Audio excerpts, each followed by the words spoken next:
Hi viewers, welcome to Triple K English channel. This is Kiran Kumar. Please subscribe my channel, share this video if you like and press bell icon for more notifications. In this video, we are going to learn about articles. Articles. Observe the following sentences. ఈ సెషన్లో articles గురించి మనం తెలుసుకుందాం. First observe the following sentences. ఈ క్రింద ఉన్నటువంటి సెంటెన్సెస్ని observe చేయండి. Virat is a famous cricketer. We got an idea to develop it. Ankit is the first ranker here. Please observe the underlined words. A famous cricketer, an idea, the first ranker. Here, a famous cricketer means any cricketer and an idea means any idea. A famous cricketer అనేది చాలామందిని ఎలాంటి క్రికెటర్నైనా famous cricketers చాలామంది ఉంటారు. కాబట్టి ఏ famous cricketer అంటే విరాట్ మాత్రమే కాకుండా famous cricketers ఇంకా ఉన్నారు అని చెప్పేసి అర్థం. ఏ ఫేమస్ క్రికెటర్ మీన్స్ ఇక్కడ విరాట్ ఒక్కడే కాదు, ఫేమస్ అయినటువంటి క్రికెటర్ చాలామంది ఉన్నారు అని చెప్పేసి అర్థాన్ని తెలియజేస్తుంది ఏ ఫేమస్ క్రికెటర్ అంటే. We got an idea to develop it. ఇక్కడ ఎనీ ఐడియా, ఒక ఆలోచన మాత్రమే వచ్చిందంటే ఇంకా చాలా ఆలోచనలు ఉన్నాయని చెప్పేసి మనకి అర్థం వస్తుంది. An idea means any idea అంటే ఒక్క ఐడియా, ఒక్క ఆలోచన వచ్చింది, ఇంకా చాలా ఆలోచనలు ఉన్నాయి అని చెప్పేసి అర్థం వస్తుంది. సో ఇక్కడ ఏ ఫేమస్ క్రికెటర్ అంటే ఎనీ క్రికెటర్ అని అర్థం. An idea means any idea అని చెప్పేసి అర్థం. So A famous cricketer and an idea don't indicate those things in a particular వే. అది ఫలానా అని మనకి ఇక్కడ ఆ ఏ అండ్ యాన్ అనేటువంటి పదాలు ఫలానా అని పర్టిక్యులర్గా ఒకదాన్నే మనకి సూచించలేదు కాబట్టి they are called indefinite articles. A and యాన్ని మనము ఇండెఫినిట్ ఆర్టికల్స్ అంటాం. ఎందుకు ఇండెఫినిట్ ఆర్టికల్స్ అంటాం?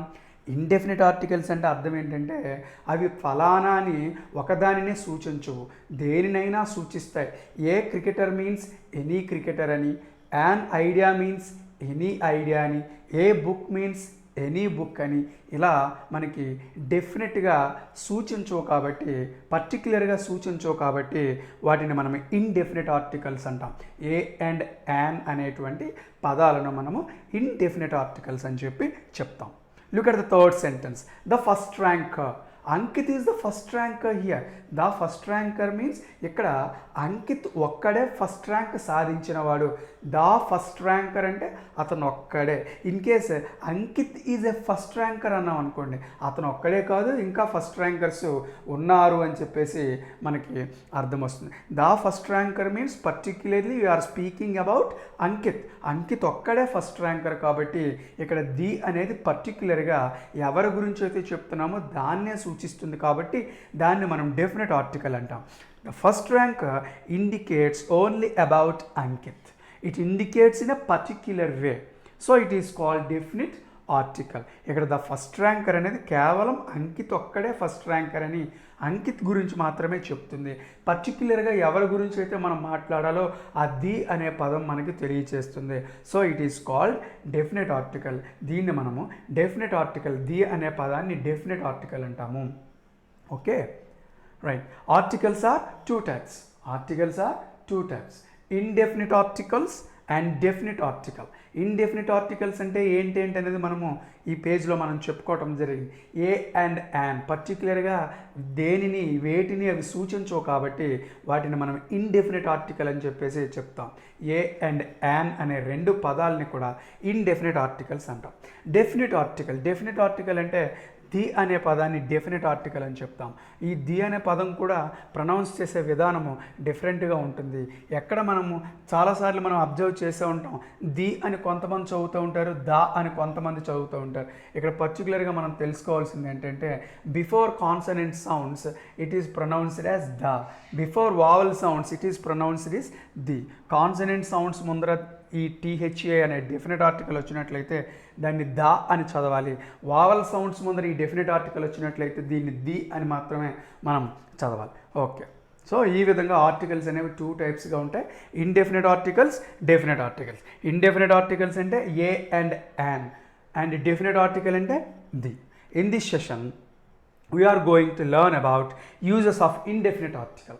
ఈ ఇండెఫినిట్ ఆర్టికల్స్ని ఎక్కడెక్కడ ఉపయోగించాలనేవి కొన్ని రూల్స్, ఇంపార్టెంట్ రూల్స్ మనం ఇక్కడ చెప్పుకుందాం. ఇప్పుడే చెప్పుకున్నాం ఇండెఫినిట్ ఆర్టికల్స్ అంటే ఏ అండ్ యాన్, వాటిని పర్టిక్యులర్గా వేటిని కూడా సూచించవు అని మనం చెప్పుకున్నాం. ఏ బుక్ అంటే ఎనీ బుక్, ఏ పుస్తకమైనా కావచ్చు. ఏ బాయ్ అంటే ఎనీ బాయ్, ఏ బాయ్ అయినా కావచ్చు. యాన్ ఆక్స్ అంటే ఎనీ ఆక్స్, ఏ ఆక్స్ అయినా కావచ్చు. యాన్ అంబ్రెలా అంటే ఎనీ అంబ్రెలా, ఏ అంబ్రెలా అయినా కావచ్చు. సో పర్టికులర్గా దేనిని, పర్టికులర్గా ఒకదానిని ఇవి సూచించవు కాబట్టి వీటిని ఇండెఫినిట్ ఆర్టికల్స్ అన్నాము. ఫస్ట్ చూద్దాం. It is used before singular countable nouns. ఈ ఇండెఫినిట్ ఆర్టికల్స్ అయినటువంటి ఏ కానీ యాన్ కానీ సింగులర్ కౌంటబుల్ నౌన్స్ ముందర మాత్రమే ఉపయోగించాలి. తెలుసు సింగులర్స్ అంటే ఏకవచనము అని అర్థం తెలుసు. కౌంటబుల్ అంటే లెక్కింపదగినవి అని చెప్పేసి అర్థం. ఈ లెక్కింపదగినటువంటి ఏకవచనముల ముందర మాత్రమే మనం ఉపయోగించాలి. సో కంట్రీ, ఇది లెక్కించగలం, ఏ కంట్రీ. ఇది అండ్ యాన్ ఐలాండ్, ఐలాండ్ చాలా ఐలాండ్స్ ఉంటాయి, లెక్కింపదగినవి కాబట్టి యాన్ ఐలాండ్. ఈ విధంగా మనము ఈ ఇండెఫినిట్ ఆర్టికల్ని యూజ్ చేయాలి. Second one, A is used before the words with consonant sounds. అయితే కొన్ని సందర్భాల్లో ఏ ఎక్కడ ఉపయోగించాలి. ఈ ఫస్ట్ రూల్లో చూసినట్లయితే ఈ కంట్రీ అనే పదం ముందర ఏ యూజ్ చేసాం, and we have used an before island, island ముందర యాన్ యూజ్ చేసాం. అలా ఎందుకు యూజ్ చేయాలనేది ఇక్కడ మనం చెప్పుకుందాం. A is used before the words with consonant sounds. మనకి హల్లు శబ్దాలతో ప్రారంభమయ్యే పదాల ముందర ఏ ఉపయోగించాలి. హల్లు శబ్దాలతో ప్రారంభమయ్యే పదాల ముందర ఏ ఉపయోగించాలి. మనకు తెలుసు హల్లు శబ్దాలు అంటే ఏంటి. ఏ ఈ ఐ ఓ యు, ఈ 5 కాకుండా ఏ ఈ ఐ ఓ యు వీటిని వావల్స్ అంటాం. ఈ 5 కాకుండా రిమైనింగ్ 21 లెటర్స్ ఏవైతే ఉన్నాయో వాటిని మనం కాన్సనెంట్స్ అని చెప్పుకుంటాం. A is used before the words with consonant sounds. ఆ కాన్సనెంట్ సౌండ్స్తో ప్రారంభమయ్యే వర్డ్స్ ముందర ఏ యూజ్ చేయాలి. చూడండి example, a hotel, a school, a one eyed man. Look at the third example, one eyed man. యాక్చువల్గా ఇక్కడ ఓ వన్ ఐడ్ మ్యాన్ అక్కడ వచ్చింది, ఓ అనేది వచ్చింది, మనం చెప్పుకున్నాం. మరి వావల్స్ అయితే యాన్ రావాలి, కాన్సనెంట్ అయితే ఏ రావాలి అని. ఇక్కడ ఓ చూడగానే మనకి వావల్ కదా, ఇక్కడ ఏ ఎందుకు యూజ్ చేస్తామని చెప్పి మనకి అనిపించవచ్చు. Listen to the pronunciation. ఆ ప్రొనౌన్సియేషన్ అబ్జర్వ్ చేయండి. వన్ ఐడ్ మ్యాన్, వా అని చదివాం. ఓ అని చదివితేనే మనం యాన్ యూజ్ చేయాలి తప్ప వా అని చదివినప్పుడు అది కాన్సనెంట్ సౌండ్ అవుతుందన్నమాట. So take care while using articles. Articles use చేసేటప్పుడు ఆ ప్రొనౌన్సియేషన్ పట్ల కూడా మనం చాలా జాగ్రత్త వహించాల్సి ఉంటుంది. సో ఇక్కడ వా అని చదివాం, వన్ ఐడ్ మ్యాన్. వా అనేది కాన్సనెంట్ సౌండ్ కాబట్టి ఏ వన్ ఐడ్ మ్యాన్ అని యూజ్ చేసాం. Next one, an is used before the words with vowel sounds and silent H words. An is used before the words with vowel sounds and silent H. ఇక్కడ an ఎక్కడ ఉపయోగించాలి. అచ్చు శబ్దాలతో vowel సౌండ్స్తో ప్రారంభమయ్యే పదాల ముందర, H silent అయ్యే పదాల ముందర. అంటే హెచ్ సైలెంట్ అయితే అర్థం ఏంటంటే అది వావల్ సౌండ్ అవుతుందని చెప్పేసి అర్థం అనమాట. హెచ్ సైలెంట్ అయితే అది వావల్ సౌండ్ అవుతుంది, అందుకే యాన్ ఉపయోగించాలని సూచించడానికి ఇలా మనం చెప్పడం జరిగింది. వావల్ సౌండ్స్తో స్టార్ట్ అయ్యేటువంటి వర్డ్స్ ముందర సైలెంట్ హెచ్ సైలెంట్ అయ్యే వర్డ్స్ ముందర మనం యాన్ ఉపయోగించాలి. వావల్ సౌండ్స్ అంటే ఏంటి మనం చెప్పుకున్నాం, ఏఈఐఓయు అని చెప్పుకున్నాం. యాక్చువల్గా ఈ 5 అక్షరాలు కానీ వీటి శబ్దాలు 20గా ఉంటాయని మనం ఎర్లియర్ సెషన్స్లో ఫెనెటిక్స్లో మనం చెప్పుకోవటం జరిగింది. 20 సౌండ్స్ కూడా ఫెనెటిక్స్లో మేము చూపించడం జరిగింది. Okay, so an area, area ఇక్కడ చూడండి, ఏరియా ఏ అనేది వావల్ సౌండ్ కాబట్టి యాన్ యూస్ చేసాం. నెక్స్ట్ యాన్ ఆఫీస్, ఆఫీస్ అనేది వావల్ సౌండ్ కాబట్టి యాన్ యూస్ చేసాం. యాన్ ఆనరబుల్ మ్యాన్, ఇక్కడ ఆనరబుల్లో వర్డ్ హెచ్తో స్టార్ట్ అయింది, బట్ హెచ్ అనేది సైలెంట్. ఎప్పుడైతే హెచ్ సైలెంట్ అయిందో అది వావల్ సౌండ్ అవుతుంది కాబట్టి యాన్ ఆనరబుల్ మ్యాన్ అని చెప్పి ఇలా మనం యూజ్ చేయటం అనేది జరుగుతుంది. Next, A is used before long u sounds. You యాక్చువల్గా యు అనేది ఏఈఐఓయు, యు అనేది వావల్ సౌండ్. కానీ సమ్టైమ్స్ లాంగ్ యూ సౌండ్స్ వచ్చినప్పుడు మాత్రం అది కాన్సనెంట్ సౌండ్గా మనం భావించాలి. ఎలా యూనివర్సిటీ, యూ, ఈ లాంగ్ యూ సౌండ్ అనేది వావల్ సౌండ్ కాదు, కాన్సనెంట్ సౌండ్ అవుతుంది. ఇది సెమీ వావల్ అయినప్పటికీ ఇది కాన్సనెంట్గా మనం భావించాలి. కాబట్టి a university and a European long u sound very important. Please observe to use a before long u sounds. మనము యూ అనే దీర్ఘముగా పలికే శబ్దాల ముందర ఏ ఉపయోగించాలి, యాన్ ఉపయోగించకూడదు. Next, to make a common noun of a proper noun. Sometimes మనం common నౌన్ని ప్రాపర్ నౌన్గా యూజ్ చేస్తాం. ఫర్ ఎగ్జాంపుల్, ఎవరైనా ఒక అబ్బాయి ద్రావిడ్లా క్రికెట్ ఆడాడు అనుకుందాం, అంటే సేమ్ ద్రావిడ్లాగా ఆడాడు, సో ఈజ్ ఎ ద్రావిడ్ అని చెప్పి మనం చెప్పచ్చు. ఫర్ ఎగ్జాంపుల్, ఎవరైనా షేక్స్పియర్ లాగా చక్కగా నావెల్ రాశాడు అనుకోండి, హీ ఈజ్ ఎ షేక్స్పియర్ అని చెప్పేసి మనం చెప్పచ్చు. సో ఇక్కడ ఒక ఎగ్జాంపుల్ చూద్దాం. A Wordsworth can write such a poem. ఇక్కడ వర్డ్స్వర్త్ అనే ఆయన మంచి పోయిట్, ఇంగ్లీష్ పోయిట్. మరి ఎవరైనా సేమ్ వర్డ్స్వర్త్ యొక్క ఎబిలిటీస్ ఉన్నాయనుకోండి, ఏ వర్డ్స్వర్త్ అతన్ని ఉద్దేశిస్తూ ఆ వ్యక్తిని చూపిస్తూ అతన్ని ఏ వర్డ్స్వర్త్ అని చెప్పి మనము ఉపయోగించవచ్చు. ఇక్కడ a Wordsworth means a person with the ability of Wordsworth, అంటే వర్డ్స్వర్త్ లాంటి కవిల, ఆ వర్డ్స్వర్త్ కవిల మంచి లక్షణాలు ఉన్నాయి, కవిత్వపు లక్షణాలు ఉన్నాయని చెప్పి సూచించడానికి a Wordsworth can write such a poem అని చెప్పి ఆ ప్రాపర్ నౌన్ని ఇక్కడ మనము కామన్ నౌన్గా యూజ్ చేస్తాం. Next, to indicate price, speed etcetera, ధరని, వెలని అండ్ వేగాన్ని తెలియచేయడానికి కూడా ఈ ఇండెఫినెట్ ఆర్టికల్ యూజ్ చేస్తాం. Geeta bought the apples at 30 rupees a dozen. A dozen observe చేయండి, ఒక డజన్ని ఆమె 30 రూపీస్కి కొన్నది. ఇక్కడ మనము ఈ ప్రైస్ని అండ్ స్పీడ్ని తెలియజేసేటప్పుడు కూడా ఈ ఇండెఫినెట్ ఆర్టికల్ని యూజ్ చేస్తాం.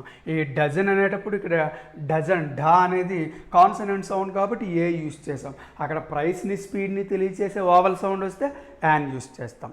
నెక్స్ట్, ఇన్ ఎక్స్క్లమేషన్స్ కొన్ని ఎక్స్క్లమేటరీ సెంటెన్సెస్లో కూడా మనము ఇండెఫినిట్ ఆర్టికల్ని యూజ్ చేయొచ్చు.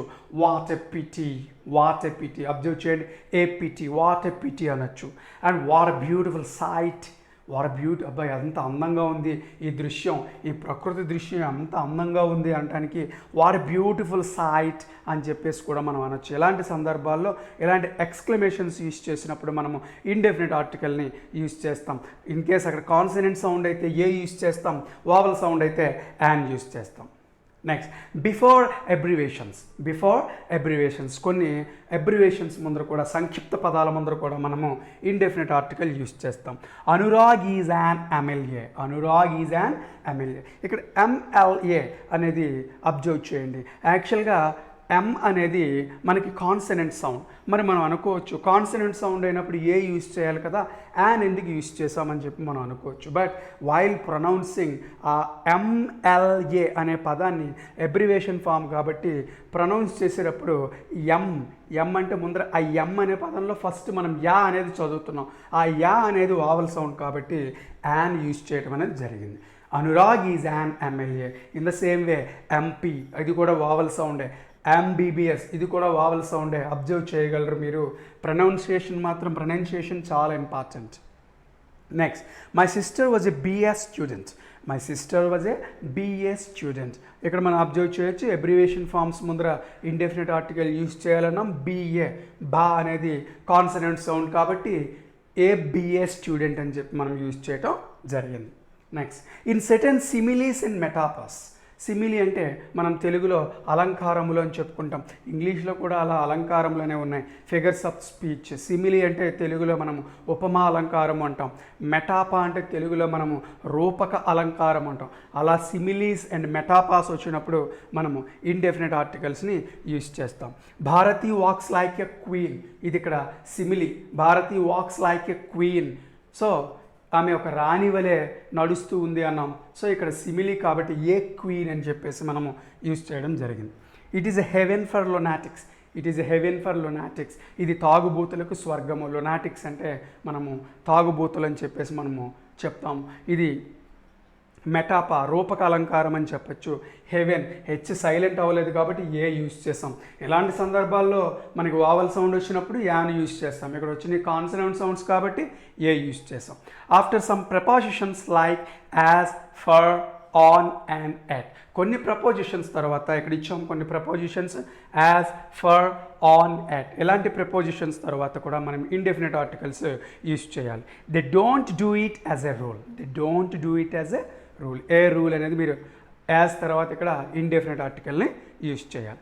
ఇన్ సమ్ ఫ్రేజెస్ కొన్ని ఫ్రేజెస్లో మెనీ ఏ అని, సచ్ ఏ అని, వాట్ ఏ అని మనము కొన్ని ఫ్రేజెస్లో ఇండెఫినెట్ ఆర్టికల్స్ని యూజ్ చేయాల్సి ఉంటుంది. సో ఈ విధంగా ఇండెఫినెట్ ఆర్టికల్ యొక్క యూజెస్ ఉంటాయి. మరొకసారి ఈ వీడియో జాగ్రత్తగా వాచ్ చేయండి. నెక్స్ట్ సెషన్లో డెఫినెట్ ఆర్టికల్స్ యొక్క యూజెస్తో మనము కలుద్దాం. Thank you for watching.